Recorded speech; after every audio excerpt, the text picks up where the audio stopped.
ابو موسیٰ رضی اللہ تعالیٰ عنہ بیان فرماتے ہیں کہ نبی کریم صلی اللہ علیہ وآلہ وسلم نے فرمایا، ہر مسلمان پر صدقہ ہے۔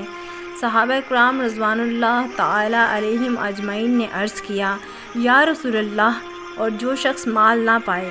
آپ صلی اللہ علیہ وآلہ وسلم نے فرمایا، وہ اپنے ہاتھ سے کام کرے، خود بھی نفع حاصل کرے اور صدقہ بھی کرے۔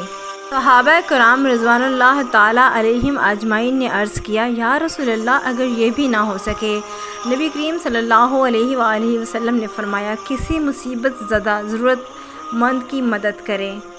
صحابہ کرام رضوان اللہ علیہم اجمعین نے عرض کیا، اگر یہ بھی نہ ہو سکے؟ آپ صلی اللہ علیہ وآلہ وسلم نے فرمایا، تو پھر اچھی باتوں پر عمل کرے اور بری باتوں سے رکے، اس کے لیے یہی صدقہ ہے۔